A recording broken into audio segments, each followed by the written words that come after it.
ഞാൻ ഇങ്ങനെ സെർച്ച് ചെയ്തപ്പോൾ ചർച്ചകൾ തരവര നടക്കുകയാണ്. എന്താണ് ചർച്ച വിഷയം എന്ന് വെച്ചാൽ, ജപ്പാൻ മായുകയാണോ, ജപ്പാൻ ഡിസപ്പിയറിങ് എന്നൊക്കെ പറഞ്ഞ് ഒരുപാട് വാർത്തകൾ.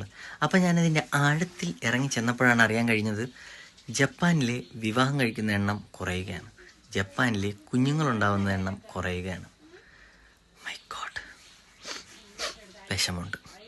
കാരണം ജപ്പാൻ ഏതൊരു ശരാശരി ഇന്ത്യക്കാരനും മലയാളിക്കും അവർക്ക് ഡെയിലി ഒരു തവണയെങ്കിലും പലരും ജപ്പാനിൽ യാത്ര ചെയ്യുന്ന ആൾക്കാരാണ്, മൊബൈലിലൂടെ ആണെങ്കിൽ പോലും. സോ ജപ്പാൻ നമുക്കുമായിട്ട് ഭയങ്കര കണക്റ്റഡ് ആയിട്ടുള്ളൊരു രാജ്യമാണ്, കണക്റ്റഡ് കൺട്രി. അപ്പോൾ അവിടെ എന്താണ് സംഭവിക്കുന്നത്?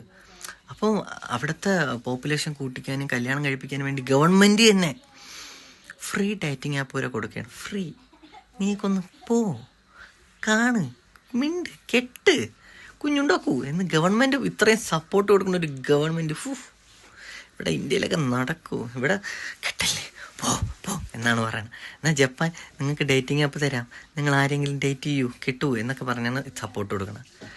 ഇത്രയും നല്ലൊരു മനസ്സിൻ്റെ ഉടമ ഈശ്വര. അതുകൊണ്ട് ജപ്പാനിലുള്ളവർക്ക് എന്താണ് പറ്റുക? എനിക്ക് തോന്നുന്നു അവർ കുറച്ച് പ്രാക്ടിക്കലായെന്ന് തോന്നുന്നു. കാരണം ഇനി വിവാഹത്തിൻ്റെ ആവശ്യമില്ല, ജസ്റ്റ് ലിവിങ് റിലേഷനായിരിക്കും അവർ പ്രിസ്ക്രൈബ് ചെയ്യണം. ഇനി കുഞ്ഞുങ്ങളൊരു ബാധ്യതയായിട്ട് തോന്നിക്കാണും, എന്താണെന്ന് അറിയില്ല. ജപ്പാനിലുള്ള ആൾക്കാരൊക്കെ ഭയങ്കര വിഷനുള്ള ആൾക്കാരാണെന്ന് തോന്നുന്നു. പിന്നെ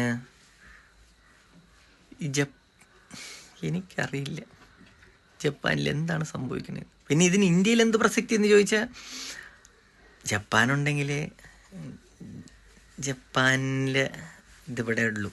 സോ ഞാൻ ജപ്പാൻ നശിക്കാൻ നമുക്ക് ഇന്ത്യയിൽ നിന്ന് കുറച്ച് ആൾക്കാർ അങ്ങോട്ട് വിട്ടാലെന്നാണ് ഞാൻ ആലോചിക്കണത്.